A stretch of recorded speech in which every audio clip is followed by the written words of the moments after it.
앞에 있는 것을 잡으려고 표대를 향하여 그리스도 예수 안에서 하나님 위에서 부르신 부름의 상을 위하여 달려가노라. 아멘. 그리스도인의 표대란 제목으로 같이 하나님의 말씀을 나누기를 원합니다.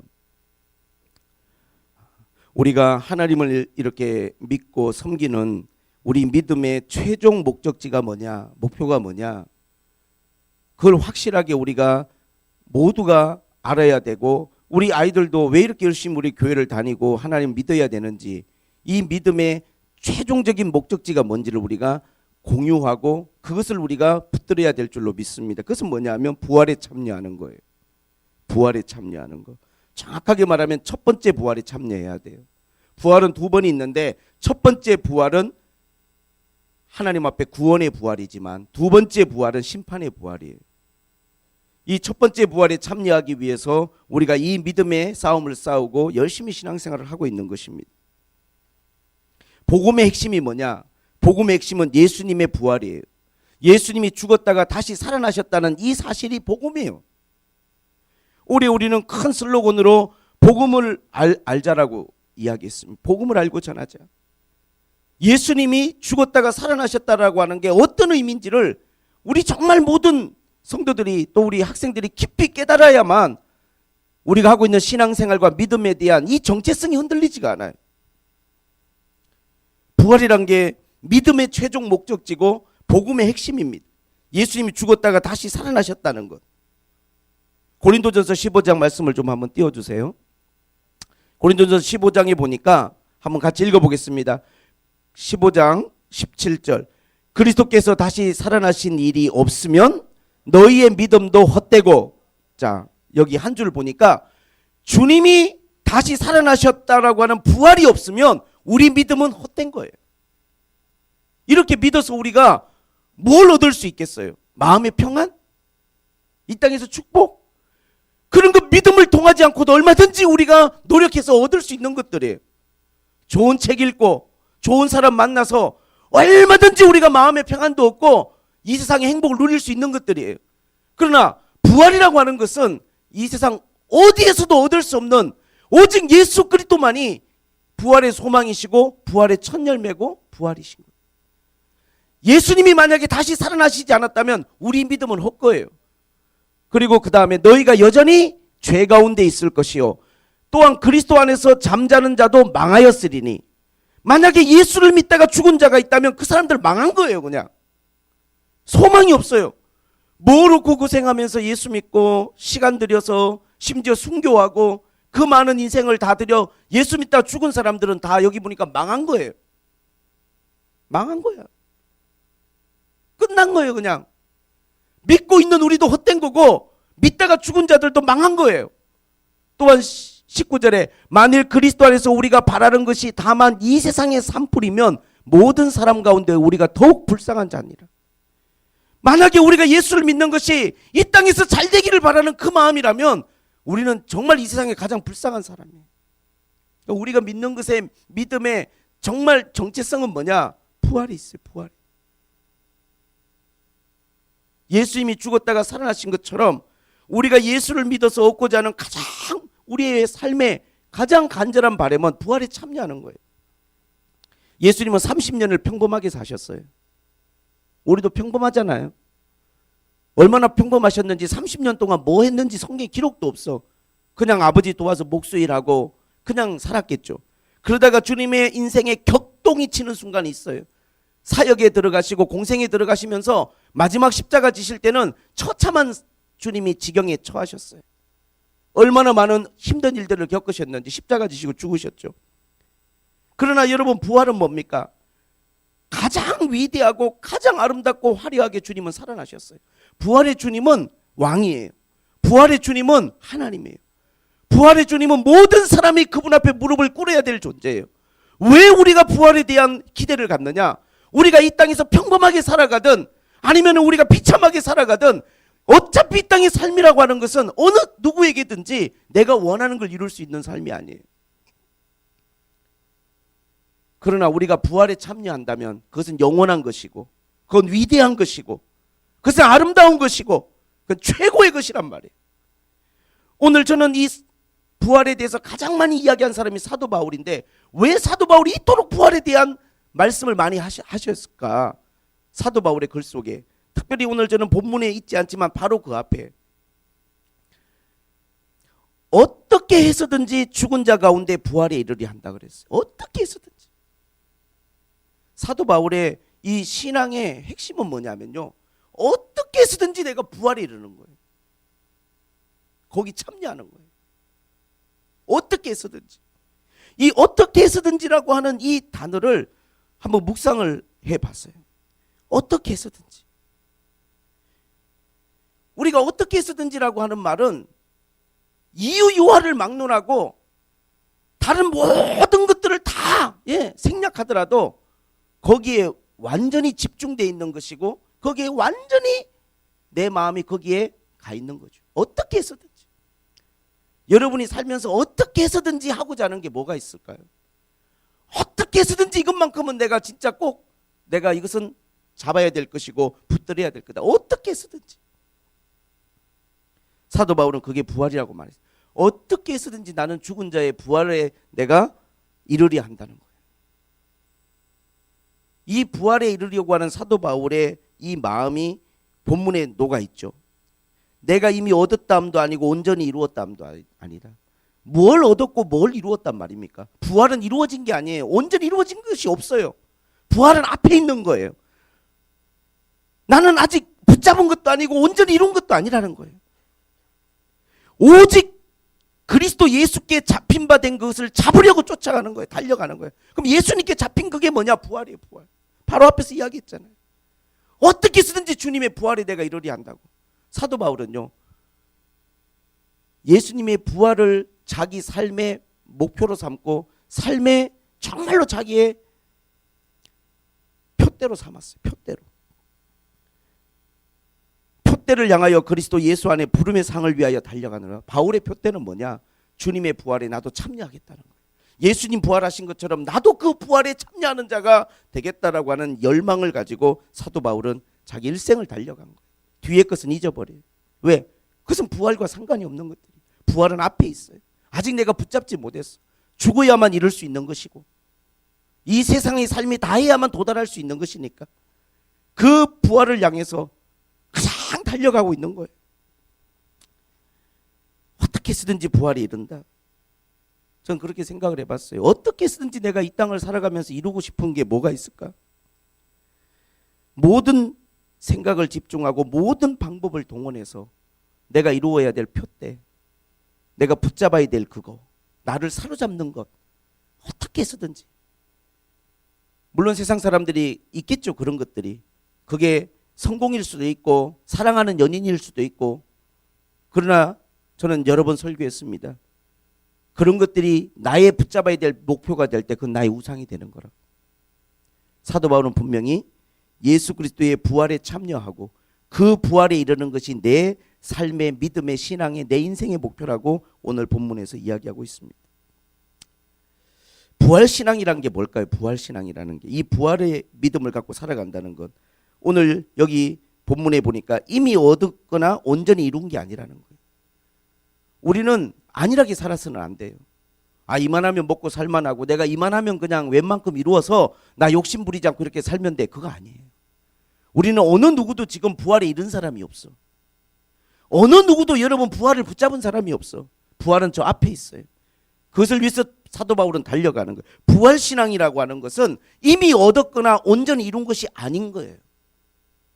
그렇기 때문에 우리는 늘 하나님 은혜에 갈급해하고 하나님의 그 주시는 구원에 우리는 목말라 하는 거예요. 왜? 그것은 우리가 붙잡은 것이 아니고 온전히 이룬 것이 아니니까. 아직도 싸워야 될 시간들이 있고 아직도 이겨내야 될 죄가 있기 때문에 그래요. 할렐루야. 부활신앙이라는 거 하는 것은 뭐냐? 오늘 여기 보니까 13절에 나는 내가 아직 잡은 줄로 여기지 아니한다. 그래서 뭘 못 잡았냐? 부활이죠. 아직 잡은 줄로 여기지 않고 오직 한들적 뒤의 것은 잊어버리고 앞의 것을 잡으려고. 부활신앙은 뭐냐면 뒤의 건 잊어버리고 앞의 걸 잡으려고 하는 거예요. 자꾸 뒤의 건 잊어버리셔야 됩니다. 이런 말 많이 들으셨잖아요. 과거에 얽매이지 말라고. 우리 상처, 연약함 다 다 우리는 그런 그 근거를 과거에 붙들고 있어요. 저 이번 주에 그냥 시간 나는 대로 성경 보면서 읽었던 책들이 참 많은 동기부여가 됐어요. 말의 품격이란 책을 이렇게 읽다가 참 내 자신이 말하는 거나 누구와 대화할 때 참 많이 부족한 점이 너무 많다는 걸 발견하게 됐어요. 부끄럽기도 하고 내가 참 미흡하구나 이런 걸 많이 깨달았죠. 특별히 미움받을 용기라고 하는 이 책을 보면서 정말 많은 것들을 깨닫게 됐어요. 너무나 어떠한 우리의 삶을 바라보는 새로운 관점. 우리는 대부분 내가 지금 살아가는 삶이 과거의 상처나 과거의 어떤 일 때문에 내가 지금 이런 상황에 처해 있다고 생각되지만 절대 그렇지 않다라고 하는 반론이에요. 되게 많이 동기부여가 되고 또 집사람하고도 그런 부분들을 공유를 했는데, 사실 그러나 하나님의 말씀을 준비하면서 하나님은 오늘 이 부활에 대한 말씀을 강력히 저에게 성도들 앞에 선포하라고 감동을 주셨어요. 우리가 살아가면서 자꾸만 과거에 얽매이는 여러 가지 것들이 있어요. 그때 이렇게 했더라면, 그때 왜 이렇게 했을까? 나한테 상처 준 사람, 나를 힘들게 했던 어떤 사건, 내가 실수했던 어떤 일들, 그리고 어떻게 보면 많은 어떠한 그런 심리학적인 접근들이 다 원인을 과거에서 찾는 것도 맞아요. 어린 시절의 어떤 그런 부분들이 연관성이 있겠죠. 그러나 부활이라고 하는 것은 과거에 연연하는 것이 아니고, 부활은 앞의 것을 향해서 쫓아가는 거예요. 할렐루야. 앞의 것을 향해서. 뒤의 것이 아니에요. 뒤의 것. 앞의 것을 바라보고 앞의 것을 향해서 우리가 달려가는 것이죠. 끊임없이. 어디까지?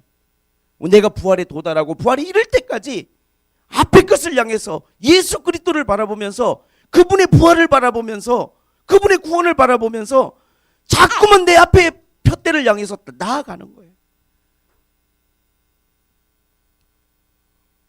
부활신앙은 현실주의가 아닙니다. 오늘이라고 하는 현실에 붙들리지 않나요? 예수님께 붙들리는 거죠. 예수님께. 영생에 이르려고 하는 영적인 이것은 투쟁이에요. 여러분, 왜 우리가 부활신앙을 가질 때 이렇게 우리가 달려가듯이 전쟁하듯이 살아야 될까? 이유는 있어요. 로마서 8장 11절 한번 띄워주세요. 같이 한번 읽어보겠습니다. 시작. 예수를 죽은 자 가운데서 살리신 이의 영이 너희 안에 거하시면 그리스도를 죽은 자 가운데 살리신 이가 너희 안에 거하시는 그의 영으로 말미암아 너희 안에 거하시는 너희 죽을 몸도 살리시리라. 예. 두 번이나 기록을 해주셨네요. 강조법. 예. 할렐루야. 예수를 죽었다가 살리신 이의 영. 예수님이 죽어서 3일 동안 무덤 속에 계셨어요. 그런데 예수님 안에는 하나님의 영이 충만해.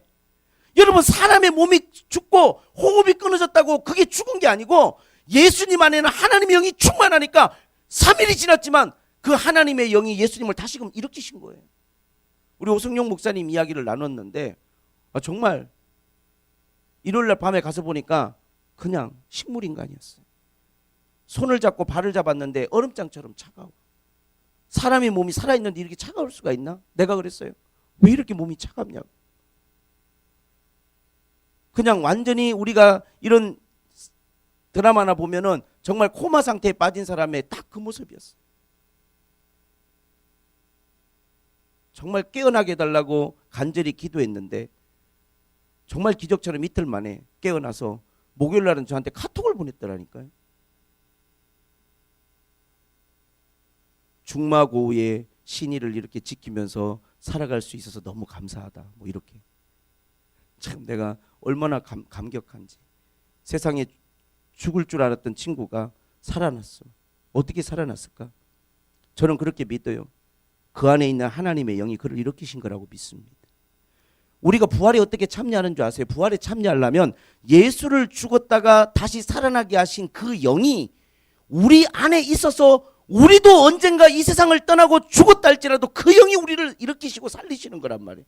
그러면 우리 안에 예수의 영이 가득해야 되고, 그 예수의 영으로 우리가 가득해야 우리가 부활에 참여하는 자가 될 수 있는 거예요. 왜 우리가 신앙생활하면서 치열하게 신앙생활을 해야 되느냐? 하나님의 영으로 충만하고 하나님의 영이 내 마음을 사로잡을 수 있도록 자꾸만 뒤에 것 바라보면서 우리가 살아가는 게 아니라 주님의 부르심과 그 부활의 상황을 바라보면서 하나님의 영으로 내 마음을 채우면서 살아가려고 우리가 신앙생활을 하는 거예요. 할렐루야. 오늘도 우리가 이곳에 와서 하나님 말씀 듣고 찬양할 때 여러분의 마음에 하나님의 영이 채워지기를 주님의 이름으로 축복합니다. 그 영이 여러분을 부활하게 하는 거예요. 예수를 죽음에서 살리신 그 영이 내 안에 있을 때 그 영이 죽은 나도 살려낼 수 있는 거예요. 이 땅을 살아가는 동안도 마찬가지예요. 우리가 거듭난다라고 하는 것, 새로운 피조물이 된다는 것은 예수 그리스도의 영이 우리 안에 충만해질 때 이제 더 이상 우리가 육신대로 살지 않아. 더 이상 우리는 죄를 살아가며 살지 않아. 우리가 비록 육신을 가지고 살아가지만 예수의 영으로 충만한 사람은 하나님이 주시는 생각을 하며 살려고 노력해. 그리고 결국에는 부활에까지 도달하는 거예요. 부활에까지. 그리고 부활신학이라고 하는 게 뭐냐 하면 14절에 보니까 표대를 향하여 그리스도 예수 안에서 하나님이 위에서 부르신 부름의 상을 위하여 달려가노라. 아래 것이 아니라 위에서 부르신 상을 향하여 달려가는 거예요. 여러분, 아래 것은 뭐냐면 이 땅의 일들이에요. 이 땅은요, 우리 육신의 만족과 육신의 정욕이에요. 우리가 부활신앙이라고 하는 것은 자꾸 위의 것을 바라봐요. 위의 것, 앞에 있는 것, 위에 있는 것.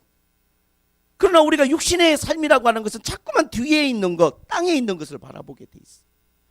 오늘 사도 바울은 부활신앙을 갖고 내가 나아갈 때 내가 표대를 향하여 위에서 부르신 부름의 상을 위해서 쫓아간다 해서 위에서 다 머리를 한번 위로 들어보세요. 머리를 위로 들었을 때는 제발 땅의 걸 생각하지 마세요. 자식이 어떻고 뭐 여행이 어떻고 돈이 어떻고 이런 걸 머리를 위로 딱 들은 순간 여러분 우리는 은혜를 생각하고 거룩함을 생각하고 주님을 생각해야 되는 거예요. 살면서 어떤 사람은 하루에 한 번씩 이렇게 얼굴을 들고 하늘 좀 바라보는데 하늘의 푸른 저 하늘을 바라보라 스카이를 보라는 게 아니라 사실 우리 예수 믿는 사람들은 예수님을 생각해야 돼요. 머리를 들고 위에서 부르신 부름의 상 은혜를 여러분 사모하셔야 됩니다. 머리를 들 때마다 이렇게 이야기하세요. 하나님 은혜를 부어주시옵소서. 은혜는 하나님이 위에서부터 부어주시는 하나님의 축복이죠. 위에 걸 좀 생각합시다. 위에 거.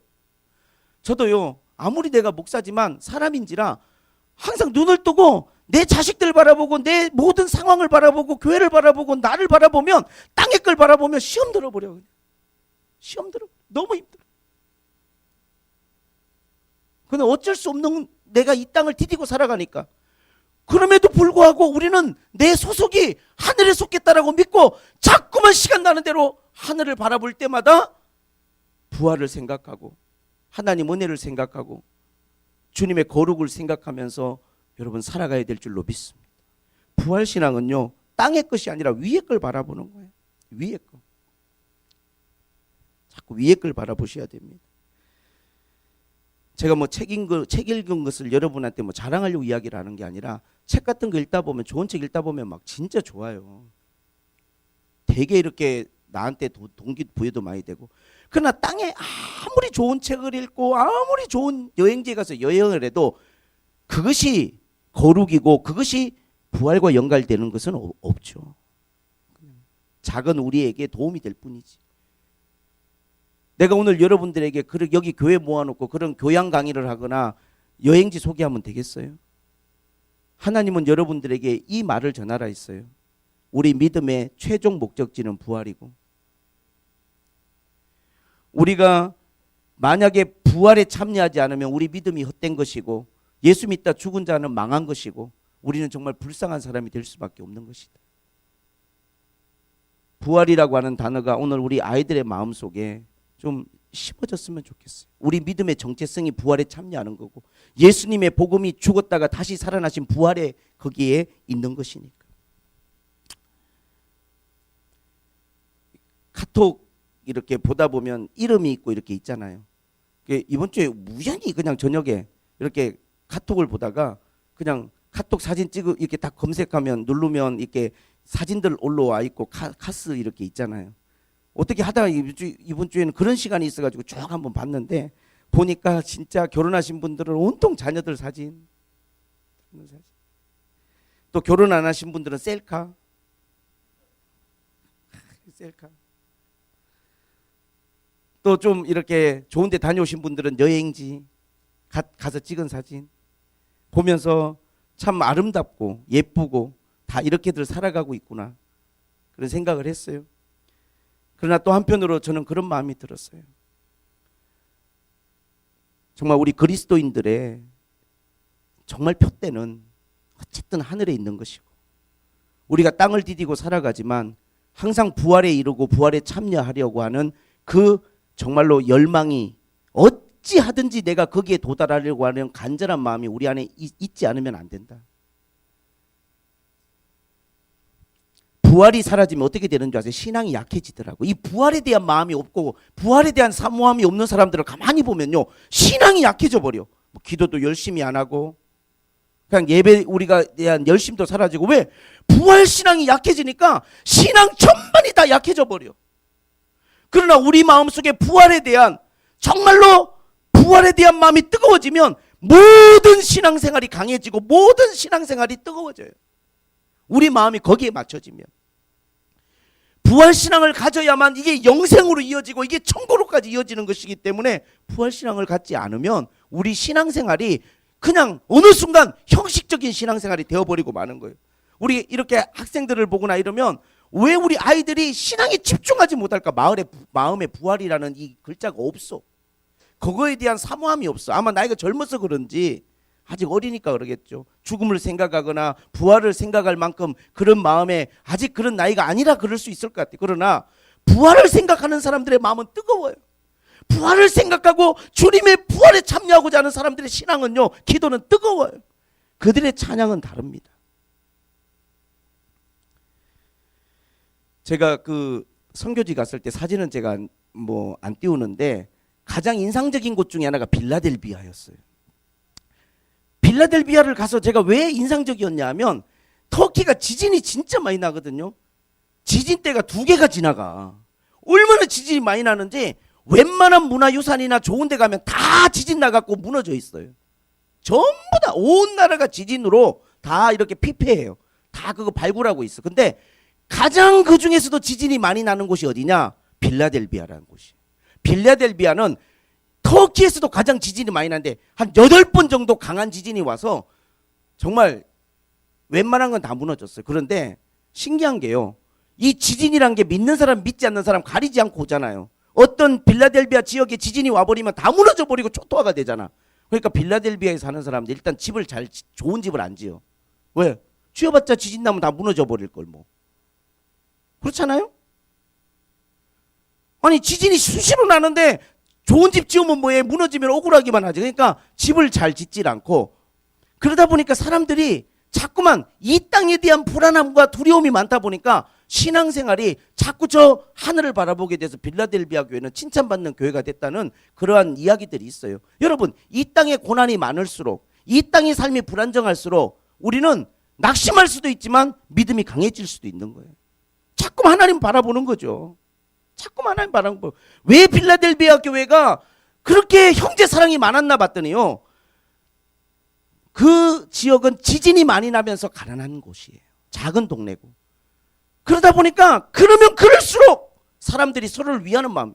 만약에 우리가 어려움을 당하고 지진이 났다고 한번 생각해 보세요. 그러면 막 대번에 우리도 돕고 싶은 마음이 생기잖아요. 아이고 어떡해. 막 애들이 막 다치고 막 물도 못 먹고 있고 그러면 어떻게든지 그런 국률의 마음이 막 일어날 거 아니에요. 빌라델비아가 지진이 많이 나니까 사람들이 이 땅에 좋은 집 짓고 잘 살고 하는데 관심이 없고, 두 번째는 서로에 대한 국률의 마음이 많고 형제 사랑의 마음이 많아질 수밖에 없어. 자꾸만 어려움을 당하니까. 그래서 빌라델비아 교회가 칭찬을 받고 하나님 앞에 그렇게 되는 이유 중에 하나가 그런 환경적인 요소도 없지 않아 있다는 거예요. 여러분, IT에 지진이 와서 30만 명 이상이 죽음을 당하고 엄청난 어려움을 당했지만, 사실은 어려움을 당하고 나서야 우상숭배의 나라, 미신의 나라, 그런 주술의 나라였던 IT가 하나님을 믿는 많은 믿음의 부흥들이 일어나고 있다니까요. 사람은 어려움을 당하면 하나님을 찾게 돼 있더라고. 그러나 여러분, 우리가 어려움을 당하지 않더라도 이 땅을 살아가면서 자꾸만 우리의 마음이 하늘을 바라보고 주님을 바라보는 믿음을 가졌으면 좋겠어요. 자꾸 땅의 것만 바라보지 마세요. 땅의 걸 바라보면 시험 들어. 저도 이번 주에 또 땅의 걸 바라보고 아이들 생각하고 이런 것 저런 거 이야기하다 보면 마음이 낙심이 돼요. 힘들 때가 너무 많아. 너무 많은 책임감이 느껴져요. 그러나 우리가 주님을 생각하고 부활을 생각하고 위의 것들을 바라보면 우리 마음속에 새로운 동기와 용기가 생기는 걸 느끼죠. 레나 마리아라는 그런 여성이 있습니다. 68년생 저하고 동갑이에요. 스웨덴 사람인데 아마 이 사람에 대한 이야기는 여러분 많이 들으셨을 거예요. 가스펠 가수예요. 태어났을 때 두 팔이 일단 없었어요. 그리고 왼쪽 다리가 반절 정도밖에 나오지 않는 기형이죠. 두 팔이 없고 멀쩡한 건 오른쪽 다리 하나밖에 없어요. 그러나 태어나서 3살 돼서부터 수영을 가르쳤는데 사실 이 아이가 수영을 배워갖고 여자인데 장애인 올림픽 세계 올림픽 대회에 금메달 4개나 땄어요. 팔도 없고 다리도 없고. 근데 이 친구가 나중에 스웨덴의 스톡홀름 그 국립음대를 들어가서 성악을 하고 노래를 했는데 노래 목소리가 너무 아름답고 그래서 가스펠 가수로 전 세계를 다니면서 주님을 찬양해요. 근데 이 사람의 이야기를 읽다가 제가 우리 한국에도 2003년도에 왔다 갔거든요. 많이 감동을 받은 게 뭐냐면 자기는 한 번도 자기 육체가 이렇게 장애를 갖고 있는 것에 대해서 단 한 번도 불평해 본 적이 없대. 한 번 정도는 불평할 수도 있잖아. 나는 왜 장애인이냐고. 어떻게 사람이 이런 중장애를 가지고 있는데 한 번도 불평을 안 하고 살 수 있을까? 에? 손이 없으니까 밥은 발로 먹어요. 오른발로.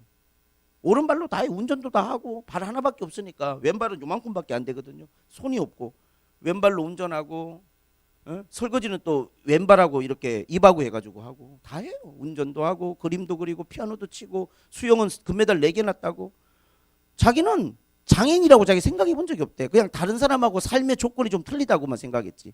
근데 이 사람이 이런 마음을 가질 수 있는 건 믿음 때문이었어요. 이 레나 마리아도 늘 마음속에 사모하는 것은 찬양하는 것은 뭐냐면 내가 부활했을 때는 주님의 부활에 참여했을 때는 영광스러운 사람이 될 거라는 그 마음을 갖고 있는 거예요. 믿음을. 오늘 사도 바울은 이 세상의 어떤 것들에 자기의 초점을 맞추지 않았어요.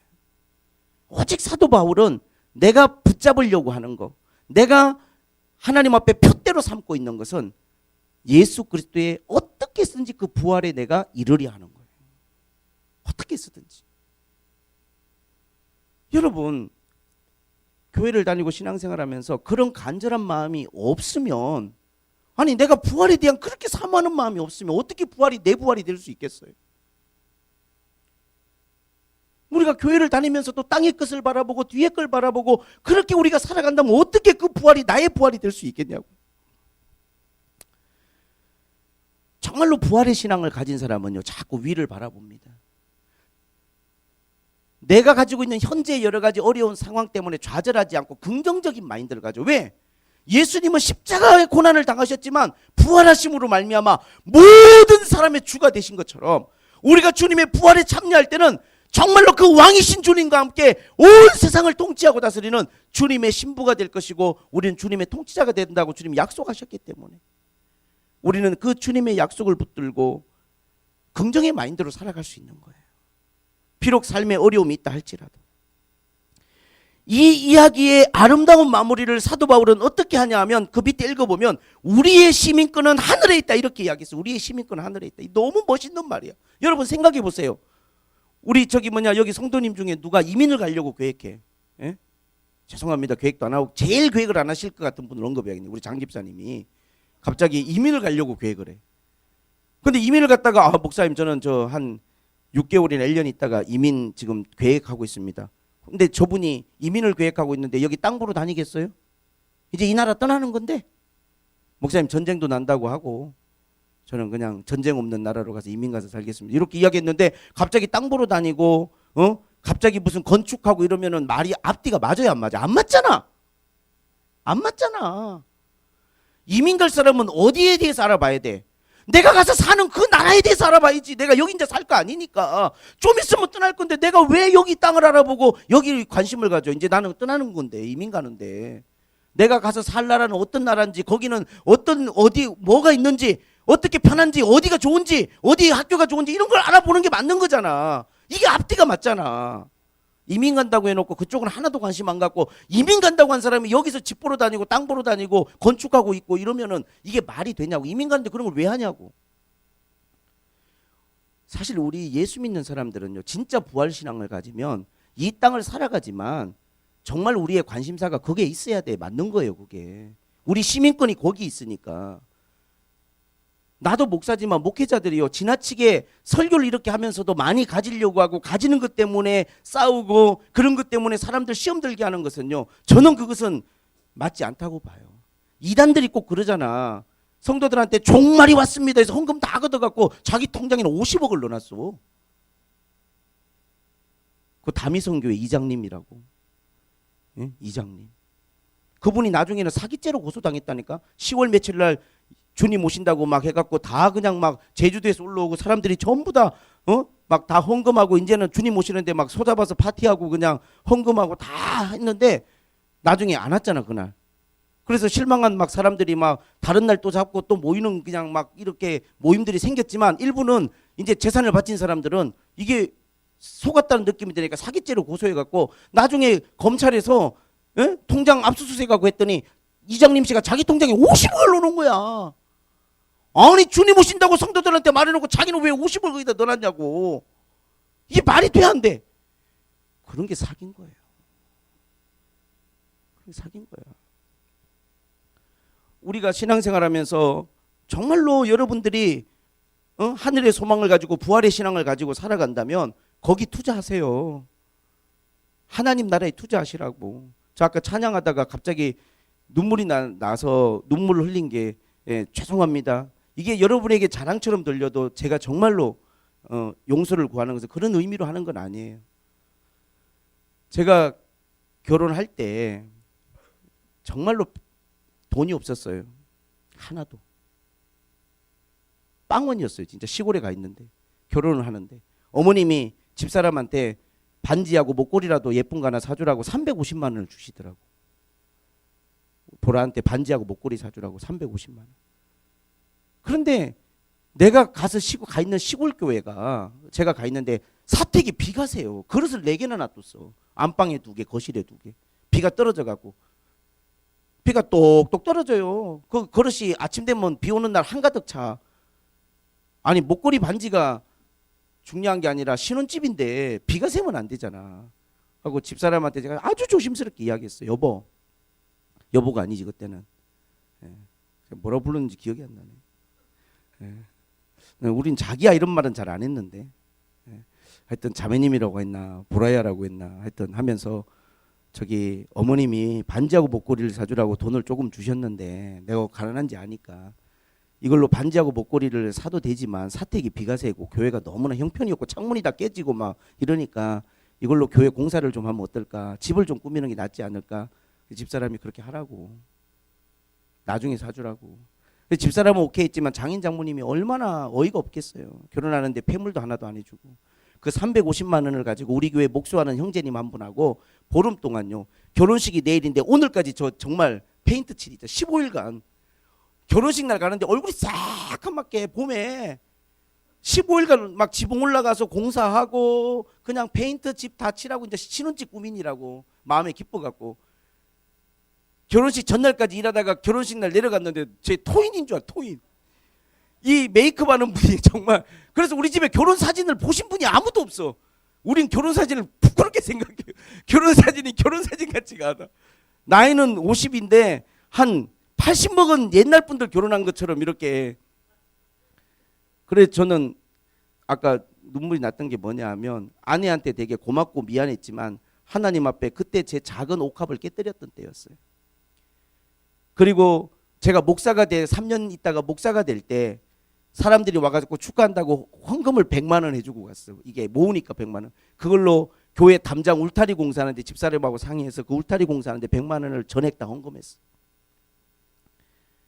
우리가 교회 개척 나올 때 시골 교회 교인들한테 너무 미안해가지고 비가림마 가는데 650만 원을 그 차를 사야 되는 거, 중고차를. 그 돈을 거기다가 헌금을 하고 그걸로 650만 원으로 비가림막을 해주고 교회를 떠났어요. 저희들이 떠날 때 너무 미안해가지고 남겨두고 오는 게. 사실 언젠가도 간증했지만 결혼할 때 집사람이 피아노 학원 다니면서 1,000만 원 적금 든 거를 가지고 와서 그걸 7년 동안 막 이자가 20몇 프로 가는 IMF 때 불려서 목돈이 됐는데 그 돈으로 우리 개척자금 하면서 보증금을 걸고 그 돈을 그때 옥합을 또 깨뜨렸어요. 전 살면서 사실 어제 이렇게 정리하면서 보니까 저는 금융권에 빚진 게 하나도 없어요. 사랑이 빚은 진 게 있죠. 사랑의 빚은. 그러나 금융권에 빚이 없고 누구한테 빚진가? 여기 나한테 돈 빌린 분 없죠. 금융권에 빚이 없는 사람이에요. 빚이 없는 사람이에요. 근데 통장에 잔고도 없는 사람이에요. 항상 그달 월급 들어오면 딱 제가 보니까 100만 원 있더라고. 100만 원. 얼마나 부자야. 100만 원을 내 마음대로 쓸 수 있는 사람이야. 저는요. 아쉬운 게 하나도 없고 하나님 앞에 두려운 게 없는 사람이야. 주님 부르시면 가면 돼. 정리해야 될 게 아무것도 없어. 정리해야 될 게.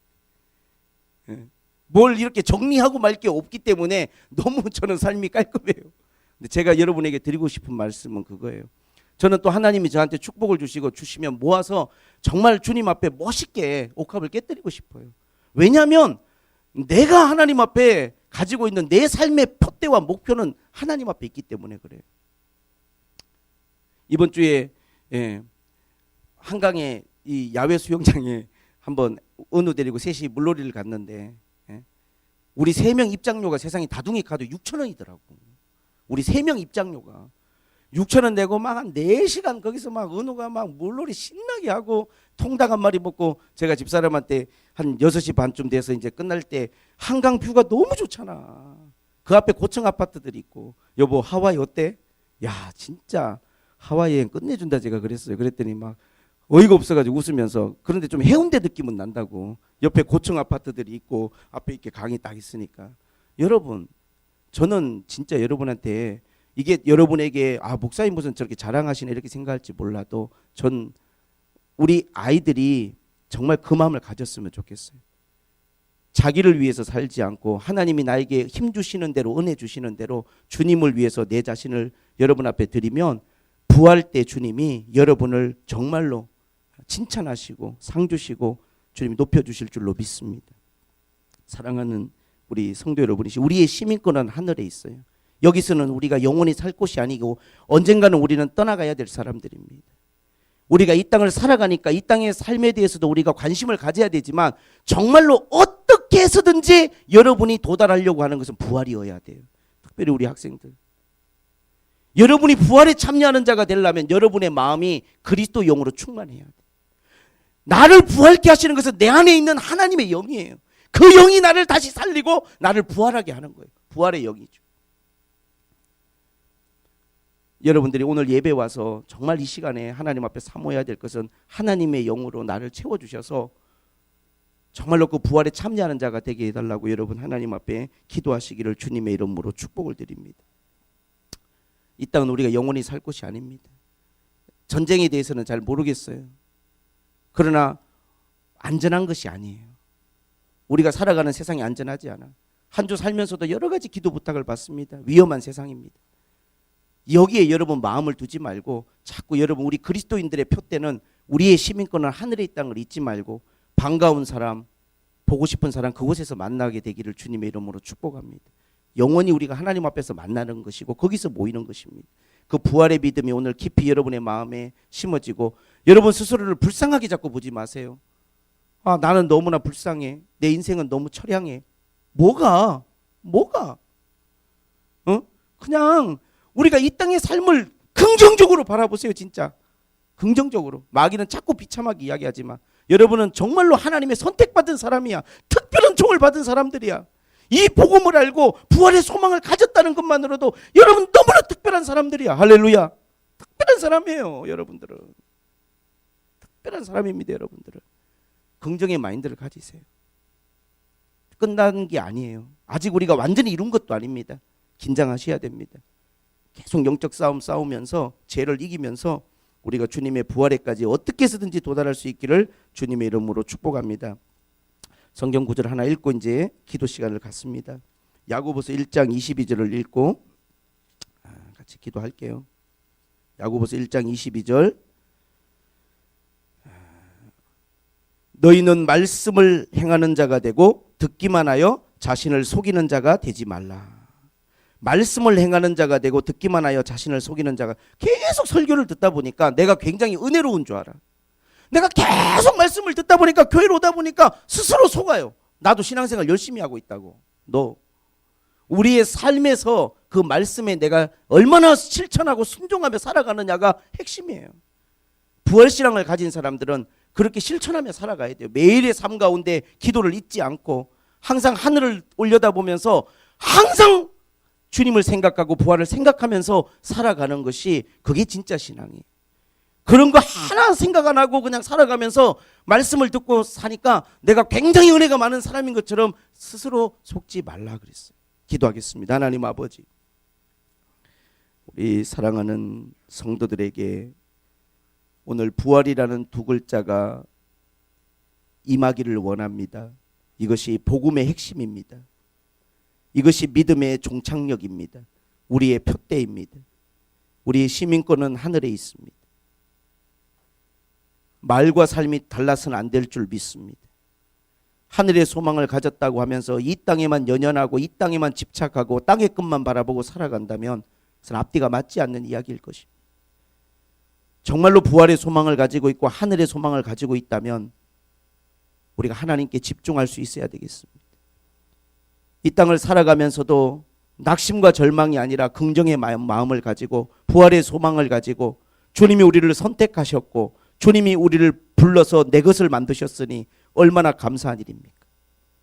항상 우리가 하나님 앞에 예수 믿는 사람으로서의 자부심과 긍지, 하늘의 시민권에 대한 무한한 감사들을 잊지 않게 도와주시고 시간 나는 대로 내 집이 있고 내 영원한 처소가 있는 하늘을 올려다보면서 항상 위를 바라볼 때마다 믿음을 갖고 은혜를 사모하고 주님을 생각하게 하여 주옵소서.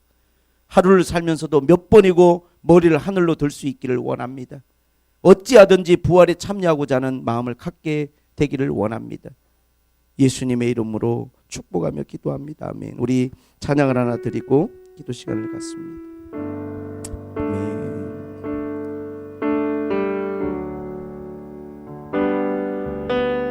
우리 하은이도 나와.